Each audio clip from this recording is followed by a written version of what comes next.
Greetings, everyone, and good morning from the beautiful San Francisco Bay Area. Exciting times here in the live streaming arena as we face the challenges, the slings and arrows of pain and misfortune. But we are here. We're ready to do the presentation, Masterclass Monday.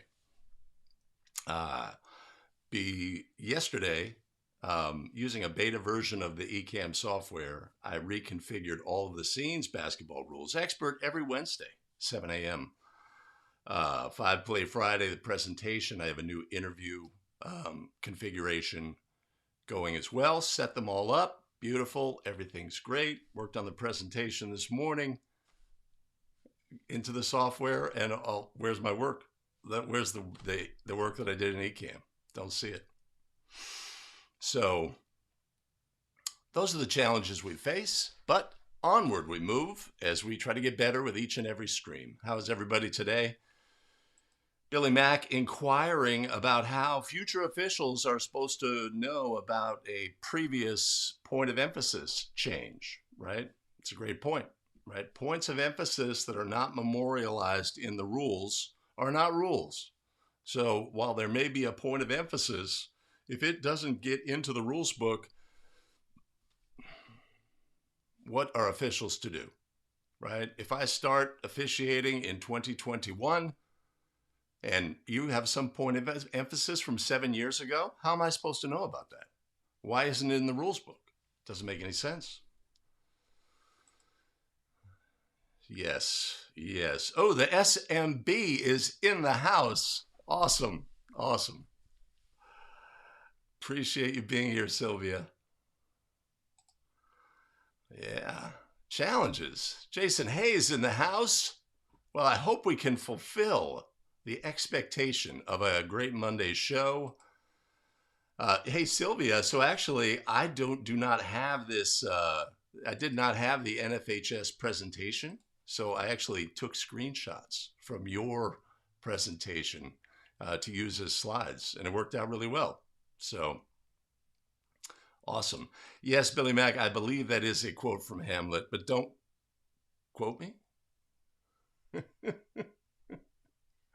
got to move this in a little bit. There we go. Awesome.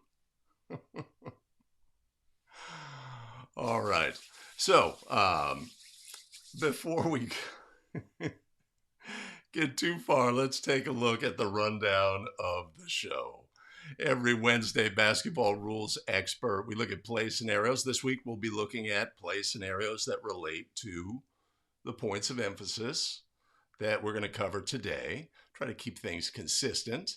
Every Friday, 5 Play Friday Live, we look at plays, how we get better as basketball officials. And of course, this week, we'll be looking at plays relating to the points of emphasis this season for high school officials. If you're new to the show, put new in the chat. Let me know where you officiate from. If you're new to me, my name is Greg Austin with thebetterofficial.com. We do live streams every Wednesday and Friday, and every other Monday we do a live stream with a Masterclass Monday where we cover one particular topic. Today we are covering new rules and points of emphasis, National Federation of High School Basketball rules. And as always, if you have comments, a little less able to do that effectively when we are doing the masterclass. You know, it's pretty much a presentation and go, and then comments afterward. But we'll see how it goes today. Yeah, awesome. SMB, I appreciate you. I appreciate you. All right. Okay. All right. Let's do this. I'm going to put that there. We'll try to get things organized. Microphone. Let's just check things out. Come on, ref. You can be bigger than that. Got to remember to only use this hand and keep it in tight on this shot. Otherwise, my hand disappears. behind the scenes at a Better Official Live. All right, fantastic. Okay, so every year, National Federation of High School puts out new rules, rules changes, manual changes, and points of emphasis. For officials, it's important to understand that when these things occur, when the information comes down, that it is for all of the stakeholders in the game. It's not just for basketball officials. It's for, if there's indications about changes starting in 2 years with the basketball, or, a few years ago, a division line had to be marked, right? There's no penalty for that. Adding these things in to the rules book, because the rules book is used as a reference for all of the stakeholders in the game. So we want to make sure that we take what is pertinent as basketball officials when we look at the new rules and points of emphasis. So today we are looking at points of emphasis. Let's get started. We'll be looking at rules, a change to the manual, some minutia, and points of emphasis. Our first is a rules change. Shot clocks and head coverings. National Federation of High School has decided to memorialize in the rules book rules regarding shot clocks. So starting in the 22-23 season, states are allowed to adopt shot clock rules. Now there are currently seven states that have shot clock rules, and new states will follow. I believe in the past, NFHS,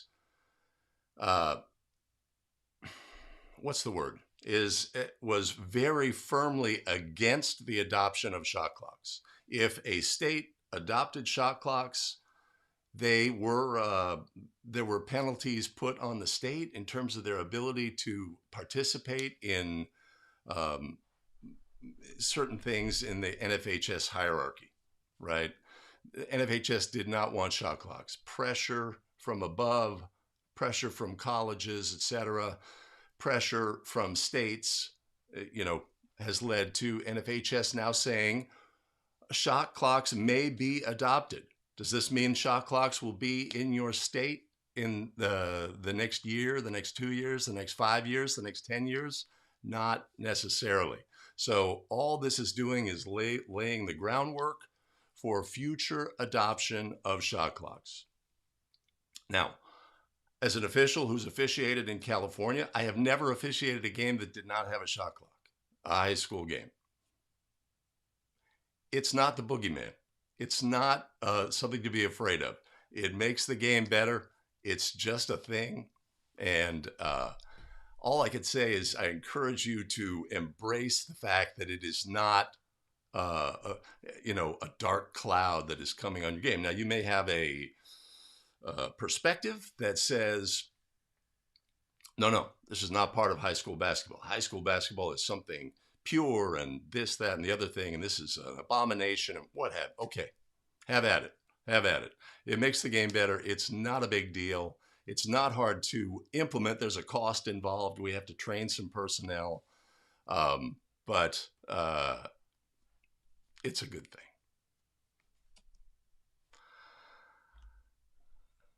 That's not what we're doing. Okay.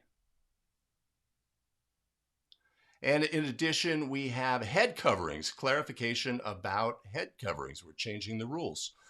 So in National Federation of High School new rules, we have by state association adoption effective with the 22-23 season, member state associations may establish a shot clock in which the team in control shall attempt to try for goal within 35 seconds after gaining team control.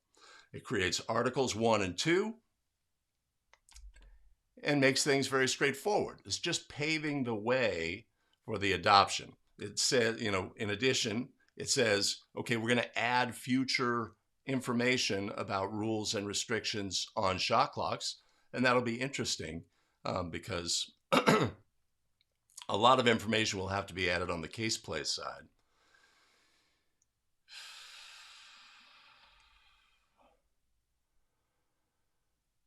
And if you can get a shot clock that's above the stanchion, that's indicated here, that it's built above the backboard, that's fantastic.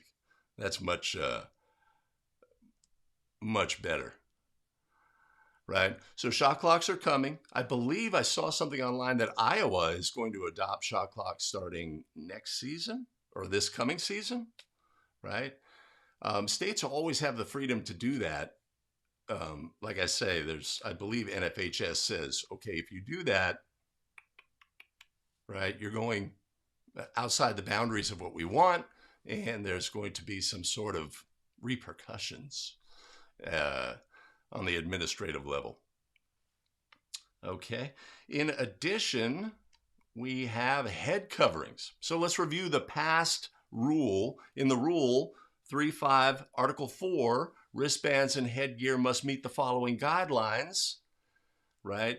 It provides all the restrictions and then says, exception, state associations may on an individual basis, right? Individual basis, meaning player John Doe has their administrator appeal to the state and say, John Doe wears a religious head covering. We are looking for an exemption that allows them to play, right? This is already in place. This is going to be on a state-by-state level. Some states, I think, have just already said, look, if it's religious, they can wear it, no restriction, right? We don't want to get into that hornet's nest, etc. So this is the rule as it exists, and it says it breaks it out into two categories, right? One is medical cosmetic, right?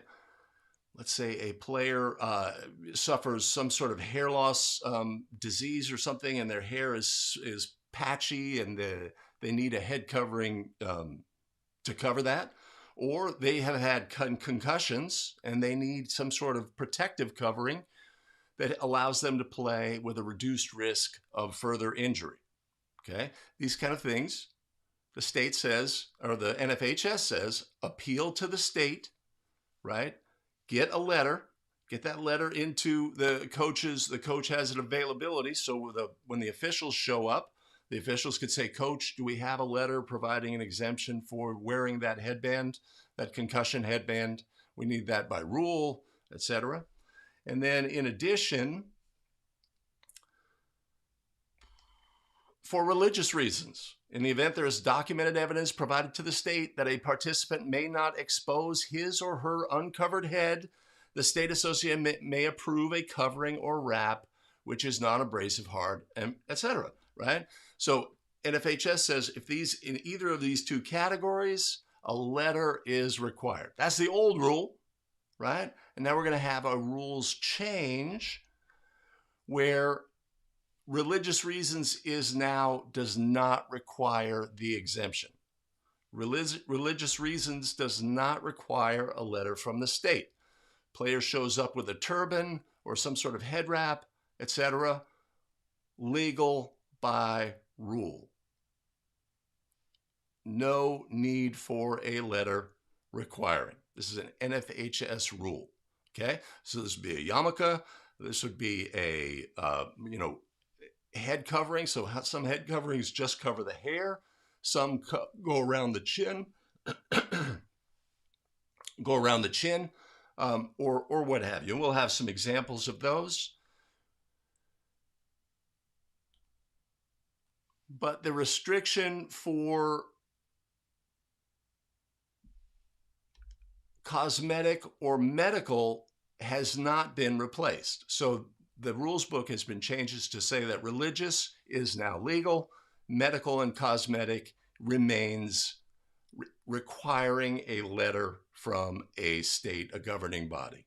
Now, these kind of rules and restrictions are always handled differently at the association, the state level, the area level, the association level, etc. Many officials, it's like, will not address anything religious or medical cosmetic and just say, look, man, we're just gonna go with that, right? So the helmet, the padded helmet, the concussion related helmet remains requiring state approval. So some examples of this is a player at Indiana State who wears a head covering, as well as leg coverings, right? These would be considered religious headwear, right? So we can get also the situation where we have headwear that extends, down. It may be tucked in, as in 32, or maybe not be tucked in. But again, this is religious head covering by rule, legal. Right? So we, obviously, if it's legal, there's no color restriction. So in this instance, we have players who are wearing a white head covering, and then underneath there's an additional covering. These would be considered legal by rule. Very stylish, tucked in, right? All good. And a couple of different examples. The way a wrap is, there's a bun in the, a protrusion in the front, or it's not, right? And these are all things that can come into play. Now, what's not a religious, so those are all examples of religious headgear. Here's some examples that would not, that would be cosmetic or for protection, right? This player, I guess, this collegiate player wearing a boxing headgear, right? Related to concussion issues, etc. This is the example of something that would be required to have a letter, right? Much more low profile soccer player headgear. This is the one that's commonplace in the game, the concussion related headgear that goes around the forehead. And they can come in various sizes. This one is not as well branded, or it's, a little more de facto, right? So just to clarify, when we have religious, it is now legal by rule, does not require a letter. If it is cosmetic or protective related, it does require a letter from the state. Now, again, this is all handled differently at different association levels. Some associations would say, hey, listen, if they're wearing a concussion helmet of any sort, legal, right? We're not in the business of getting, we're not going to force that. It's a de facto covering of the rule. So check with your local association on that. And let's move on. A change to the manual.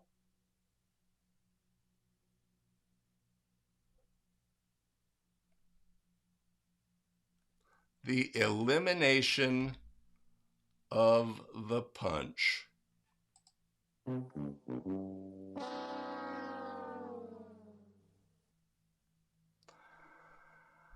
No longer will we use signal 37, the team control foul signal, and we will adopt the player control foul signal for all team control fouls.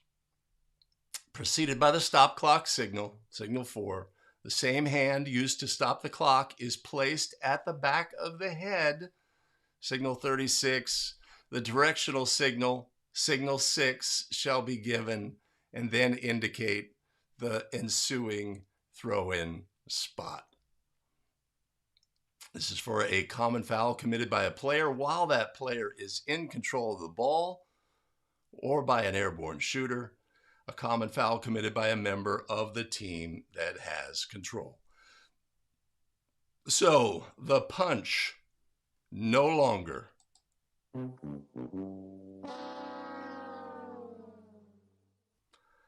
And instead we go to the behind the head signal, right? So I guess we've got a stop clock, same hand, which would be a good discipline technique. stop clock, same hand behind the head, and point is the approved NFHS signal for both player control and team control. I believe this has been adopted as, you tell me, is this the same at NCAA men's, or did they just go with player control is now behind the head? But NFHS looking for consistency here. The rationale of confusion, I don't know if I buy that. I think the inconsistency maybe more of an issue here.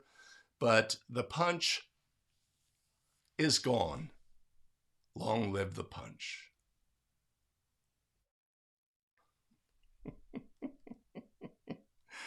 And then we have some minutia to deal with in the rules. A cue collar. Anybody heard of that? And uniform color, right? So this is why this is here. I could not tell you.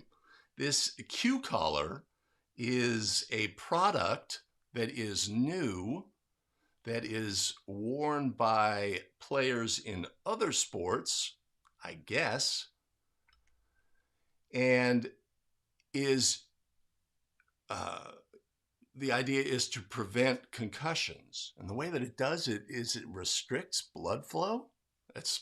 I don't know what the technology is. It's not protective. I guess it's to have less. I don't know the rationale. NFHS has chosen to add this and say this is not illegal, right? So this is something that is worn around the neck, and it's tight to the skin. It's not loose. NFHS has said this is legal by rule, and then also tries to clarify about visitors' uniforms meeting a certain color threshold, right? And this is a great example of this is this directed to the officials? Or are we going to take this color chart and take it with us and say, hey, player, before the game, okay, your uniform is only 60%. Okay, so that's going to be an illegal uniform. We're going to have a technical foul on the head coach. Right? This is for uniform manufacturers, right? This is for teams so that they know that they must meet this threshold when they order new uniforms, etc.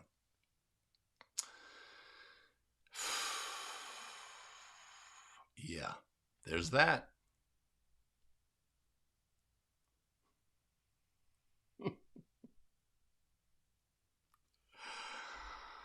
Okay, so some minutia. This cue collar. Tell me if you've seen a player wearing this. I have not seen this. I do not imagine this is going to be widely adopted for basketball, right? I know soccer players wear it. Football players wear it, right? Soccer players, of course, at risk for contacting the ball with their head, etc. And football players, the obvious potential concussive injuries and repetitive injuries that can occur. And NFHS is very concussive head injuries are extremely high for NFHS, right? It is a super high priority. Obviously, the restrictions about players displaying behavior, et cetera, that have come in. It's a really important thing, right? And we want to err on the side of caution. They have made this product available, or made this product, taking a preemptive move that says this is not illegal. I assume that they're going to be doing this, adding it basically to all sports. This slide basically that it may apply to. All right. Points of emphasis. What do we have this year? Team control signal, timeout administration, unsporting conduct, screening, traveling, including Euro steps, spin moves, and jump stops. When it comes to points of emphasis, NFHS produces points of emphasis. Sometimes this is a shift in the game, right? when the NFHS added hand checking rules a few years ago, it was in a specific effort to mimic other levels of play, which focused, the rules of which focused on freedom of movement. NFHS said specifically, we want more freedom of movement in the game. Here's a rule to help with that. Now we're going to sort of shift the direction of the way games are officiated. Oftentimes, though, points of emphasis are just the things that need correction by the massive groups of officials. So who is this addressed to, right? We've got varsity boys in Alaska to freshman girls in Florida.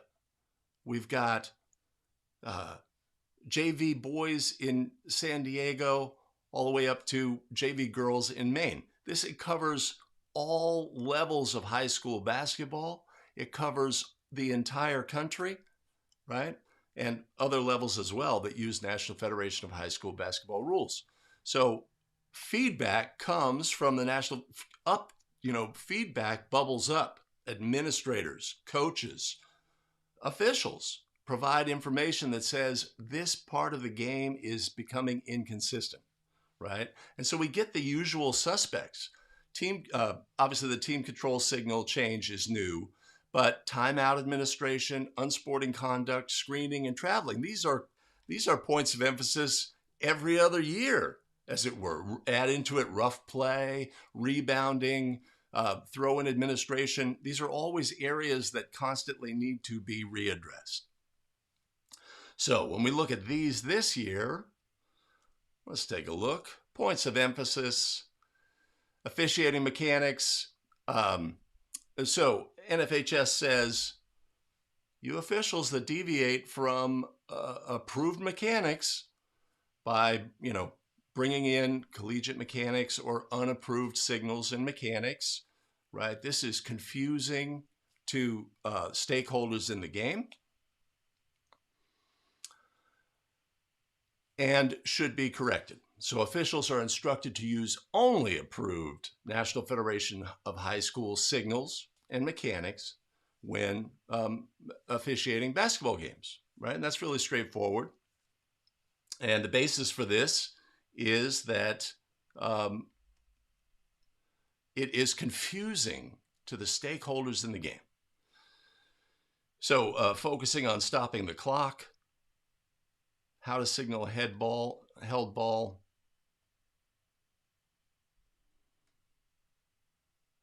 Signals are definitely the way that we communicate to players, coaches, table personnel, fans, and other officials on the floor what has occurred. And we definitely want fantastic signals, right? It is how we communicate, etc.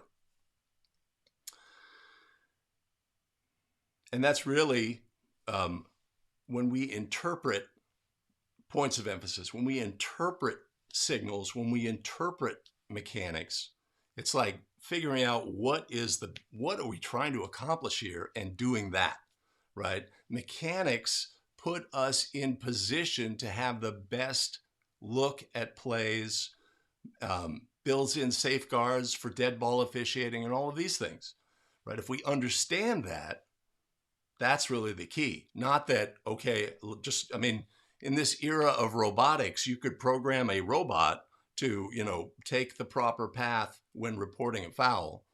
But the fundamental concept here is we need to communicate with our signals what has occurred in the game. We need to have signals that clearly communicate, right? NFHS says that the way to do that is to use strictly approved signals. That's what NFHS says. All right. So our official here, what do we have? Great posture, upright stance, clear direction point, clear point of the designated spot. Fantastic. Okay, in addition, we're focusing on timeout administration. This became a point of emphasis within the last 5 years, where timeouts were being erroneously granted when a team did not have control of the ball, or not granted when a team did have control of the ball, right? So again, our points of emphasis say, okay, hey, officials, let's review. Let's review when a team may call a timeout by rule, right? We need to have player control. Or during a live ball. During a dead ball, either team can call a timeout. During live ball, player control must be in existence. And NFHS says granting timeout request, ideally granting the timeout should be the responsibility of the primary coverage official. However, other officials may become aware that a timeout is being requested. In all cases, officials must be certain there is player control prior to granting the timeout request. Officials should also be aware of situations where timeouts are more likely to be requested, end of period, game, or a team has made several baskets in a row, right? So good basic officiating concepts, being aware of what's going in the game, anticipating what coaching action we may have, right? Calling official is, of course, in great position, or the player who's where the ball is in their primary, is in a great position to see whether player control exists, but they're not necessarily the best official to recognize a timeout. We could have a coach, 60 feet away requesting a timeout. One of the other officials on the crew should be aware of the possibility. But the guidance here is that if we are, if the ball is out of our primary, to ensure that we have player control, right? So if we have a loose ball scenario where the ball is not necessarily in player control and we have a request from a timeout, to not simply respond to the request for timeout, right? To just ensure that player control exists on the court during live ball situations. That's the purpose of this point of emphasis. Really straightforward, and it's going to be easier for us to adopt, right? Just taking that extra instant, or just being aware that that is a requirement. Obviously, if the ball's loose on the floor and the coach calls a timeout during live ball play, we cannot grant that by rule. Of course, there are situations where timeouts are granted, and we need to also understand what we do in those situations, right? So if we are looking at our play scenario here, player loses control, bounces the ball off their foot, the ball is bouncing away, we grant the timeout. Whoa, the gym explodes, the ball was loose, you can't do that, right? We can do that. We could actually grant the timeout to either coach, erroneously here in this instance, but we could. And what do? We grant the timeout, they get the timeout, they use the timeout, and then we resume with the point of interruption. In this instance, we've got a player who had player control, has an interrupted dribble by dribbling the ball off their foot. The ball is loose, but with a point of interruption was white in team control. And we go to the spot where the ball was when the whistle was blown, because we know the basics. All right.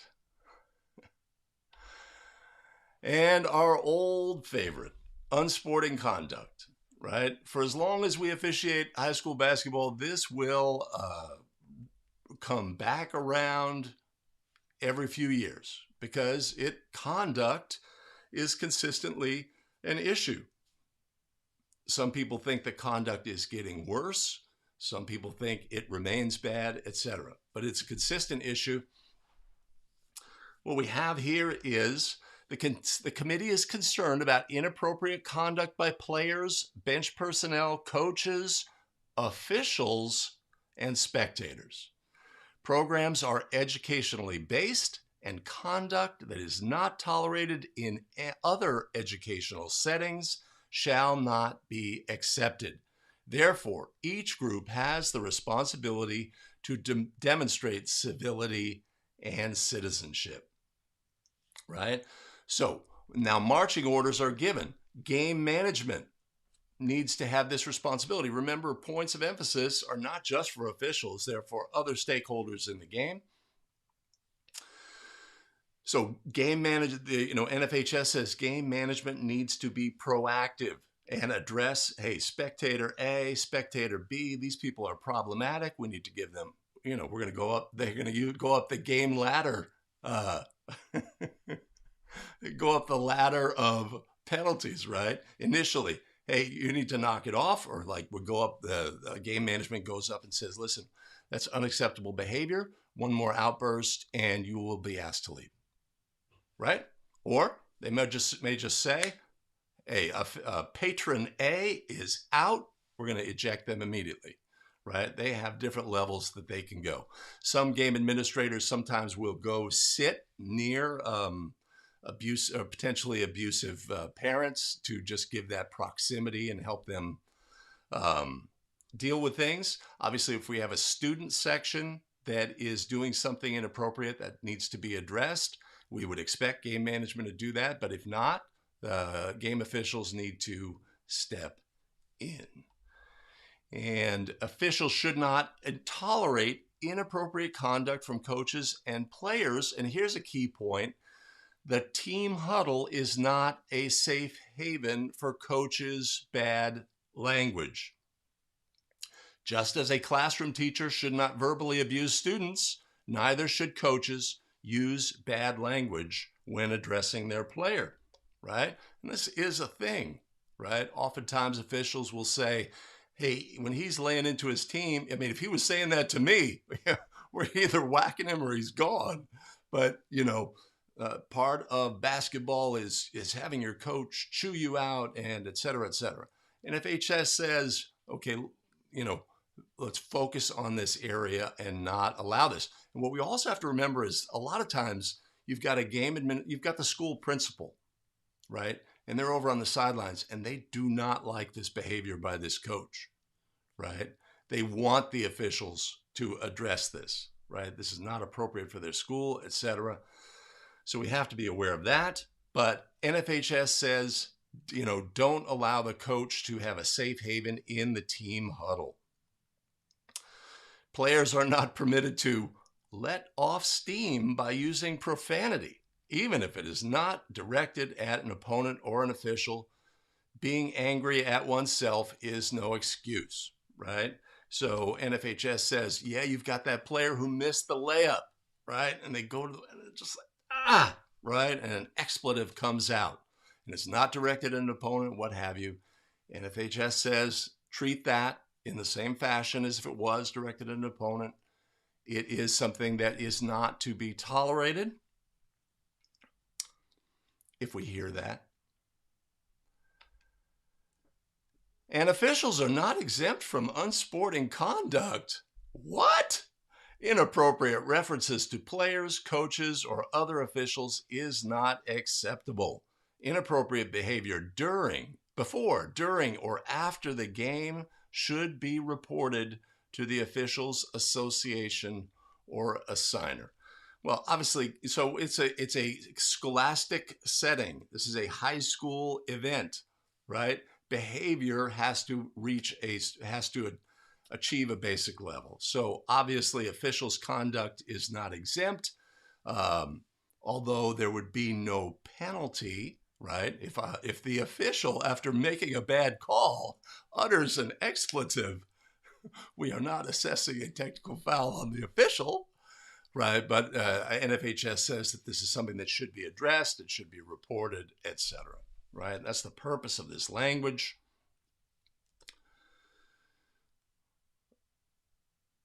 The spectators should be held to the account, right? NFHS says spectators do not have the freedom to provide abuse to officials or opponents, etc. The decorum must be achieved, right? This is something that would be the focus of game administration. We expect game administration to handle it. If the situation arises as officials, we go to game administration and we say, this needs to be addressed. Or we could say, this patron needs to be ejected from the game, right? I had a game where a parent comes out of the stands, goes around and starts abusing my table personnel about putting points up on the board or some such. They were directed to leave, right? Officials have influence. The idea here is that this is the purview of game administration. Officials get game administration on the case as necessary, and that's what we have here. Ay, ay, ay.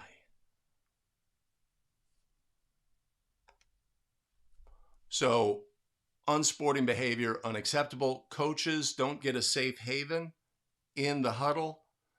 Officials are not immune, and player profanity is not accepted. The exemption for, well, they wasn't directed at somebody else, they're just mad at themselves, is NFHS says no excuse. All right, let's move on now to screening, right? Every couple of years, illegal screening is a point of emphasis. Obviously, legal screening, of course, is a legal activity, right? Basketball says, hey, teammate of the player with the ball or teammate is allowed to position their body to slow or prevent the defense from staying with the player that they're guarding, right? This is legal activity. All of the restrictions are clearly outlined about what a screener must do and must not do. Remember, of course, that in the rules book, there's sometimes very specific language about what players cannot do. And there's also sometimes specific language about what players can do. And when it comes to screening, that is the case. So we have legal screening. Obviously, our screener must be stationary within the vertical plane, right? They can't lean outside the vertical plane. They can't lean forward. They can't extend their hips. They have both feet on the floor when the contact occurs. Time and distance are relevant. And the screener shall be stationary again, except in a unique situation where a screener and opponent are moving in the same path and the same direction. Not very common. Illegal screening is moving when the contact occurred, does not give sufficient time and distance. It does not give sufficient distance in setting a screen outside the field of vision of a stationary opponent, right? Think of we have a stationary opponent. The screener comes and stands immediately behind the player or some such. A player may not use their arms, hands, hips, shoulders to force movement through a screen or hold the screener and then push the screener aside, right? So there are specific requirements for defenders when dealing with a screen as well. And other restrictions outlined, right, as a review.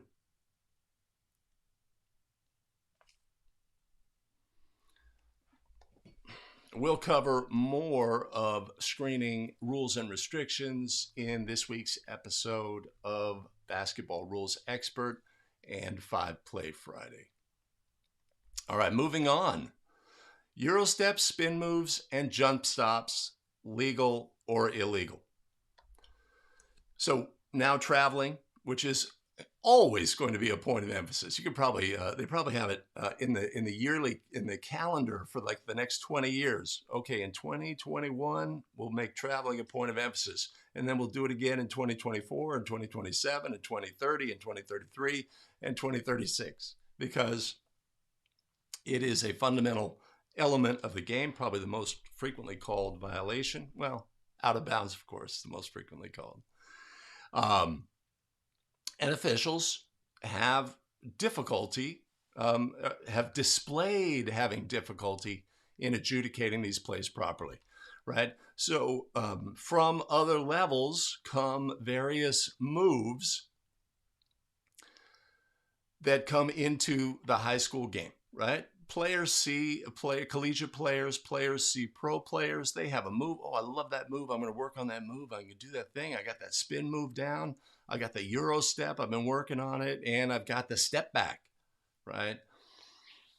NFHS says, hey, just take a moment.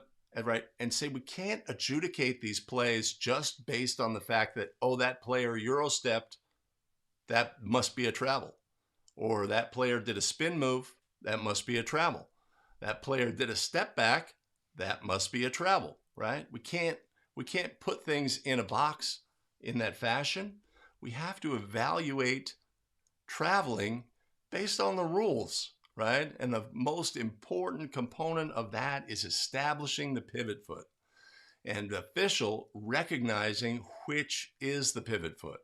That's the first step. If we adjudicate plays and they're not based on awareness of the pivot foot and the resulting actions, then we are essentially just, I wouldn't say guessing, but we are not operating within an understanding of the rules. We're operating more in the realm of the rhythm was off, it looked funny, that was funky, I don't think that was good, or whatever, right? If we understand the rules and restrictions and we identify the pivot foot, right?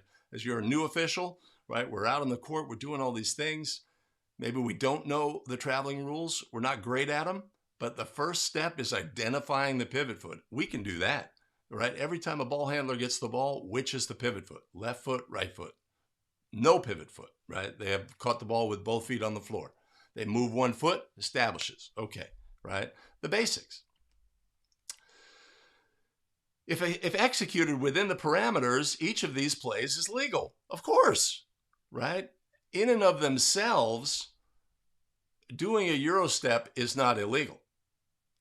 Lifting the pivot foot and putting it back on the floor is illegal, right? Spin moves are inherently not illegal, and jump stops, let's say it's the step back, not illegal. So NFHS says we have some inconsistency problem with traveling. We have plays that are being called a travel that are not a travel. We have plays that are not a travel and being called a travel. Did I get that right? We have plays that are not a travel being called a travel. And we have plays that are a travel and are not being ruled a travel. Nice little diagram here. Look at that. Spin move most often occurs when a player who dribbles toward the basket catches the ball while faking to one side of the basket, plants a foot, which becomes the pivot foot, while facing the basket, turns his or her back to the basket in an attempt to spin, and then steps with the other foot. This would be legal, of course, but if they return the pivot foot to the floor before releasing the ball, it is illegal by rule. Spin moves are hard to execute legally. They are very difficult to execute legally, but they are, they happen really quickly with some players and are exciting plays in the game. The Euro step, right, is a move that player picks up the pivot foot, touches it to the floor again before release of the ball. Oh, wait. On the spin move, if a player picks up the pivot foot and touches the floor again, of course, that is a travel. NFHS refers to jump stops. We need to know legality of jump stops. Of course, we have a jump stop where a player catches the ball in the air and lands with both feet. We have jump stops where a player jumps off, catches the ball, jumps off one foot, and then lands on 2 feet, right? We have to be experts at adjudicating those plays. And in general, NFHS says all of these plays, officials need to reevaluate how they are adjudicating these plays and whether the adjudication is based on an accurate understanding of the rules and restrictions. Obviously, when a player begins a dribble, a player must release the ball before lifting his or her pivot foot. It is always legal for a player to lift the pivot foot, but the player must pass, shoot, or be granted a timeout before the pivot foot touches the floor again. And it's not possible for a player to travel while dribbling the ball, bouncing the ball while out of bounds, during a throw-in, or prior to attempting free throws. Officials need to do their job, identify the pivot foot, right? It's a basic habit that we have to incorporate into our understanding of what's going on the court.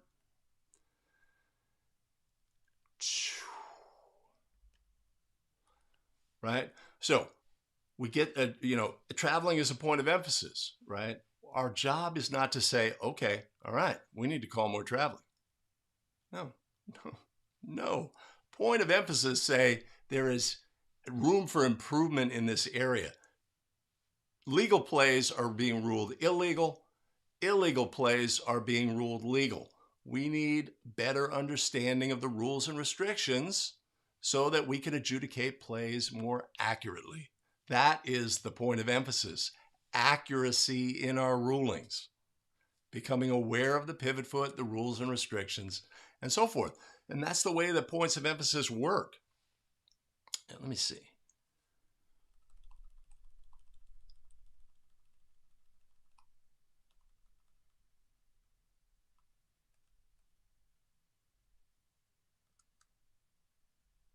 Just a second here.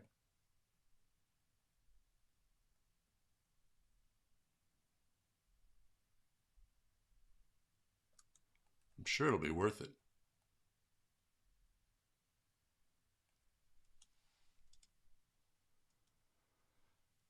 Right. So if we look at the points of emphasis,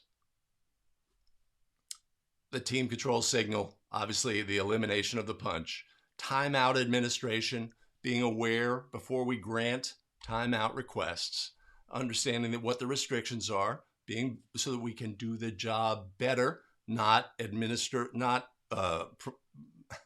this is a great example, not grant more timeouts, not grant fewer timeouts, just not grant timeouts when they are not legal by rule. Unsporting conduct, right? Focus on these areas, coaches in huddles, players, mad at themselves, etc. Fan behavior, how to use game administration, all of these things, reviewing what's screening, what's legal activity by a screener, etc. Traveling and focusing on Euro steps, spin moves, and jump stops. And I would include the step back move as well, which if done in a certain fashion is legal. If not done, if done in a different fashion would be illegal. Right. All right. I'll go here.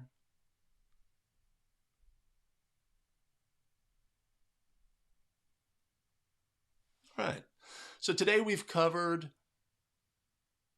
new rules, points of emphasis for 2021-2022 season. Mechanics changes, religious headgear, and the points of emphasis, right? We want to go through this. We want to review this as officials so that we can be better and proper use of the rules and restrictions when we administer our games. And I hope everybody has a fantastic season for the 2021-2022 season. Bring these points of emphasis into your game, especially early in the season, so we can get everybody on the same page. And I hope you have a fantastic season. Yeah. All right. Now, what am I supposed to do? Go through 4 hours of... Thanks for everybody sticking around with that. Boy, oh boy. So I was able to get the basics down for the presentation. The repercussion is to lose the state's vote on new rules. So was the repercussion for states that adopted shot clocks, right? And it's very punitive, right? Okay, so we're going to have votes on new rules, but you can't vote because you have shot clocks. So I think the first step here is saying, okay, we are, and that's going to eliminate that restriction and allow states to pursue. A state would be faced with a really strong dilemma. It's like if we adopt a shot clock in 2019, there's going to be a stiff penalty when it comes to NFHS and our ability to contribute. Ezekiel in the house. Awesome. Great to see you, Ezekiel. Zeke.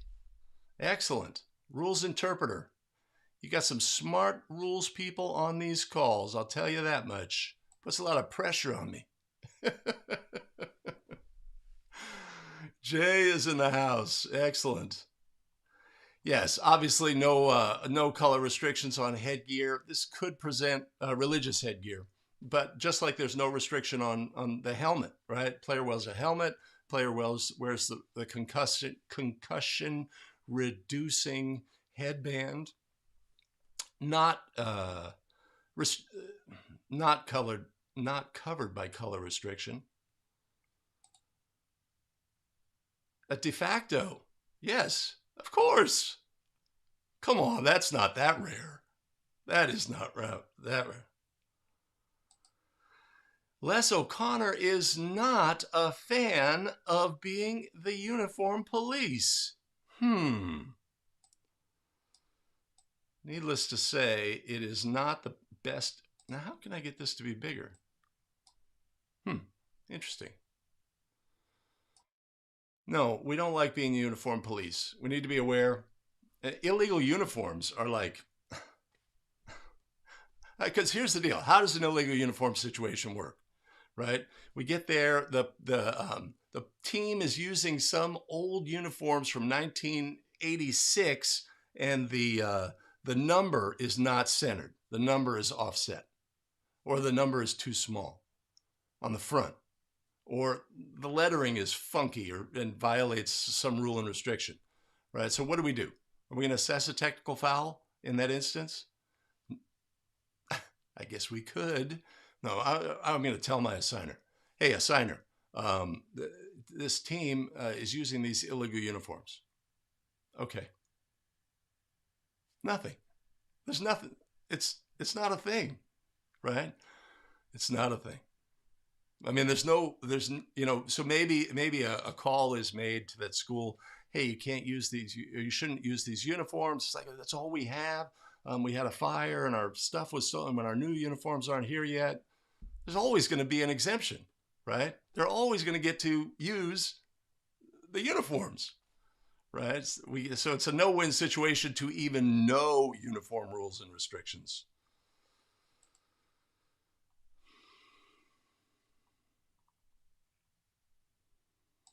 Yes, padded headgear is. I don't know what that means, Mike.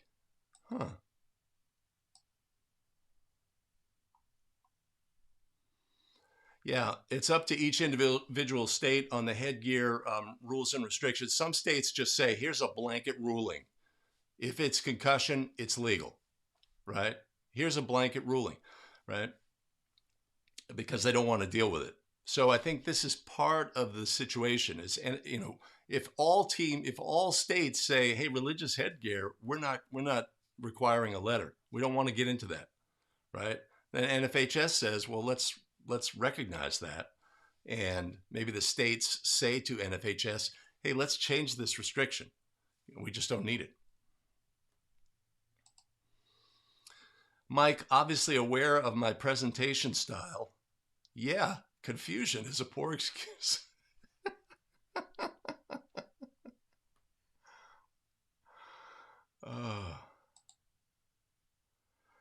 Yeah. That's it, Les. All team control and player control fouls are now the old player control signal. The punch has been eliminated.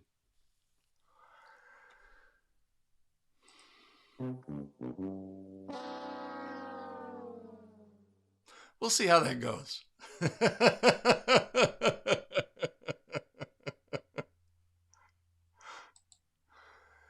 No, that's the point, I guess, is the cue collar, which I defy anybody to have in their game. It's possible. It's possible. I do not anticipate these. Yeah, long live the punch. We should memorialize it. Memorialize it in a t-shirt. R.I.P. the punch.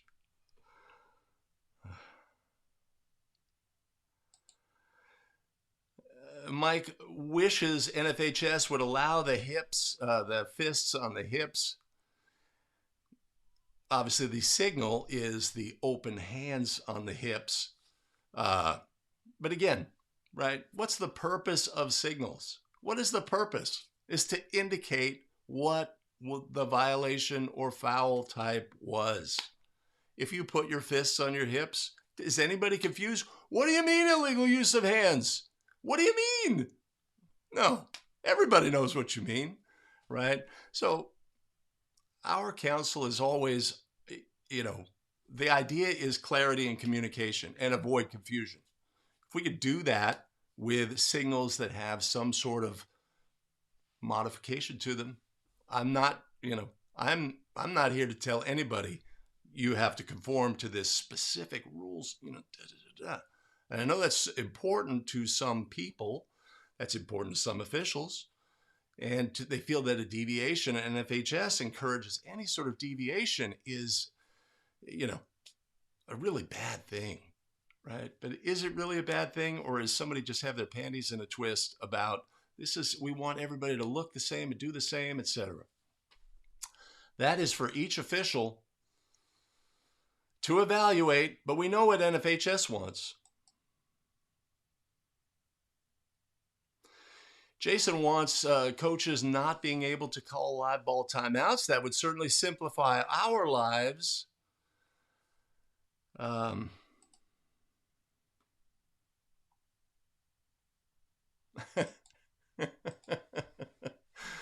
Less addressing the dilemma of the official who works multiple levels and saying, processing in the moment, how to adjudicate this play according to the rules set tonight. Maybe they've had a personal pregame, high school this, high school this, high school this, but in the moment where we need an instantaneous decision, right, we could be at risk.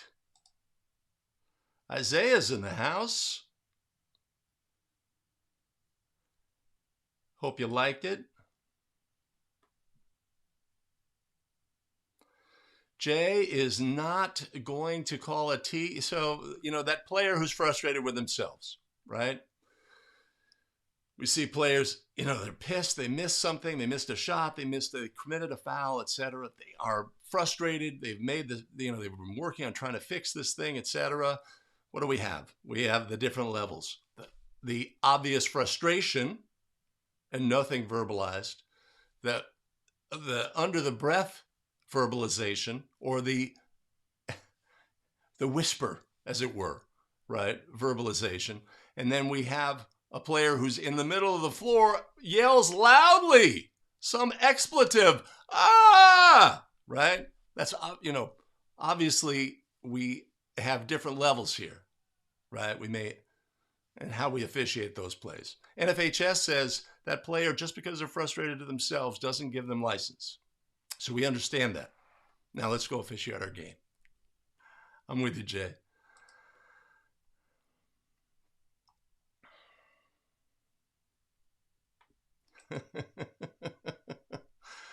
Awesome.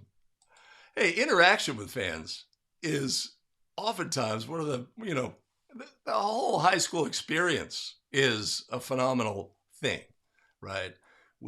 There's a band, there's a student section, and they've got some choreographed stuff. They've got some routines. They've got some stuff that they do, some chants. You've got student section A. Across the gym is student section B, and they have some back and forth, and it's all, wildly spirited, and it's really important part and a dynamic part of the high school basketball experience. And part of that is interaction with the fans, right? We obviously don't want to turn around and say, we want it to be positive, right? You see these videos of LeBron James watching his kids or his son play in AAU games and, talking to the official, while they're waiting to administer a throw in after a timeout or something like that. The interaction we have with fans can be a really fun part of the game. But we have to maintain, obviously, a level of professionalism, and we don't want any sort of distraction, right? But interaction with fans can be a lot of fun, right?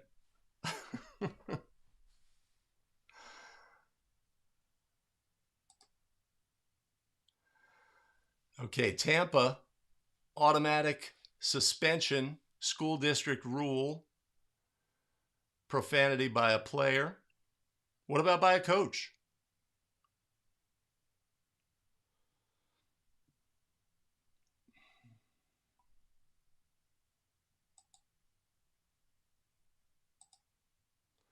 Les O'Connor adopting a popular perspective that how a coach, right? And so this is the situation. Les says if a coach wants to rip into his team, that's all him. We are not involved with adjudicating anything about that team huddle and what's going on there, right?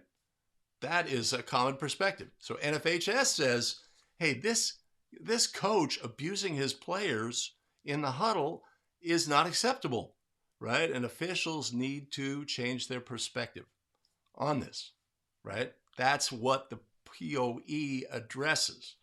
Now, how we manage the situation, right? That profanity by the head coach, oh, they're gone, right? He called his kid you name it, and I heard it, so I'm going to whack the coach. That's flagrant. He's gone, right? Well, that would be the extreme. What other options do we have along the way, right? Point of emphasis early in the season. Coach, listen, I appreciate your coaching your team, okay? This is not acceptable language. It's not going to be acceptable in this game. Please refrain from that kind of language in your huddle for the rest of the game, right? We can give a direct warning to that effect, etc. There's different ways to manage it. We just have to recognize NFHS says this is a point of emphasis. The coach is not immune. But how we apply that on the court, of course, remains to be seen.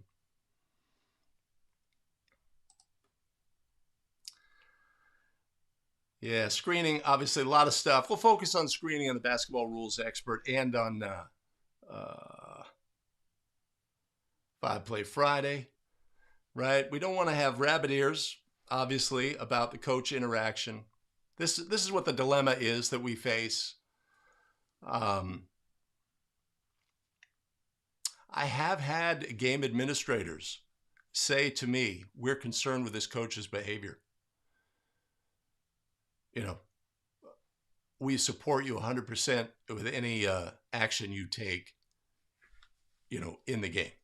Basically implying this guy's out of control, or we don't like the way that they're too much this, too much that, right?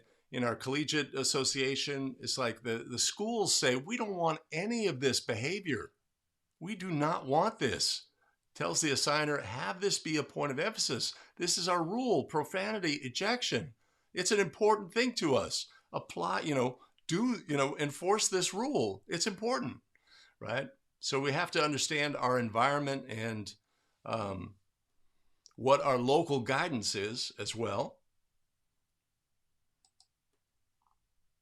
Spin moves are most often, so I said the blanket statement, none of these is illegal by definition, but spin moves are very difficult to execute legally. They can be done, but obviously they can't be done with a player grabbing the ball with a pivot foot, then spinning and returning the pivot foot to the floor. They can grab the ball with a pivot foot, spin and elevate off the other foot. They can catch the ball after they have a pivot foot, so they have no pivot foot anymore, then 1-2. So they're just very difficult to execute legally. The one that we see commonly implemented by players is almost always illegal. Anthony Hall in the house. Excellent. Well, spin moves, of course, present a dilemma as well, is how these moves are officiated within your association, right? So this team plays on a Tuesday, this team plays on a Friday. On Tuesday, the spin move was legal. On Friday, the spin move's ruled illegal, right? This presents issues. Within a game, spin move in front of my partner as lead, no call.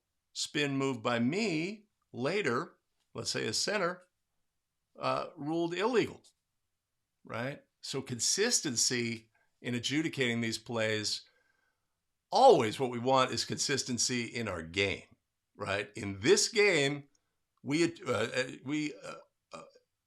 adjudicated these plays consistently as a crew. Every time Team A did it, every time Team B did it. We did it as a crew, right? We want consistency as an association, but of course that becomes out of our hands. I can't tell you what the crew did on Tuesday, but here on Friday, this is how we're going to officiate these plays. Then NFHS backs me up and says This play is illegal by rule, etc.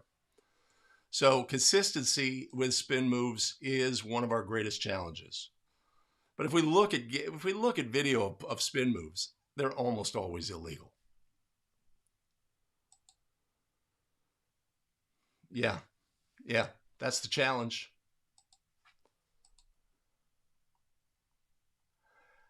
There should be a certificate of completion.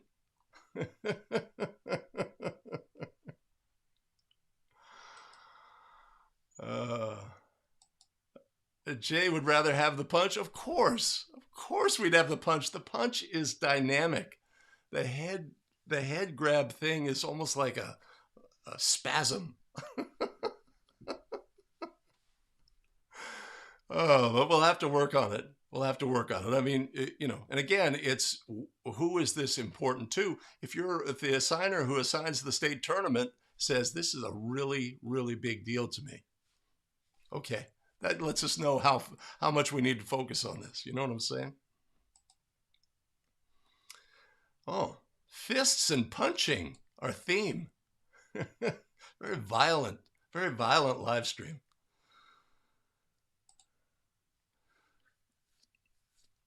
Well, Zooch, that is maybe the fundamental question, or an eternal question, chicken and the egg question, that we face as officials. If we asked coaches, right, whether they say, okay, you're adjudicating these plays wrong, but you're being consistent about the adjudication for both teams, both ends of the floor, all game long. Okay, I can deal with that, right? Because that is, in a sense, fair. We're not being singled out. They're not being singled out, etc. I don't like it because I teach my players to do this, that, and the other thing, and I deem that to be a legal move, and this, that, okay. That's all well and good, but most coaches would say, okay, you're doing your level of contact that I deem incidental, you're ruling a foul, but you're doing it throughout the game, etc. That judgment, coaches would appreciate the consistency because then they know what they can instruct their players, right? Hey, listen, every time you go with the jump, every time they're using their spin move, they're getting away with it. So go ahead and use your spin move, right? Consistency really is the key. Yes, Randy Wilson says they would rather have consistency. At least they know how to prepare their team for the rest of the game. Absolutely. No, like Charles Barkley golfing. Although I guess there's a rumor that Charles Barkley has improved his golf swing.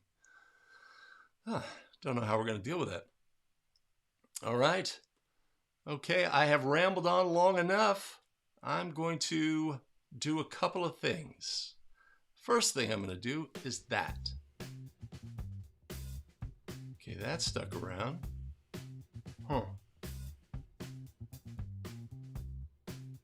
All that work I did. Oh my God.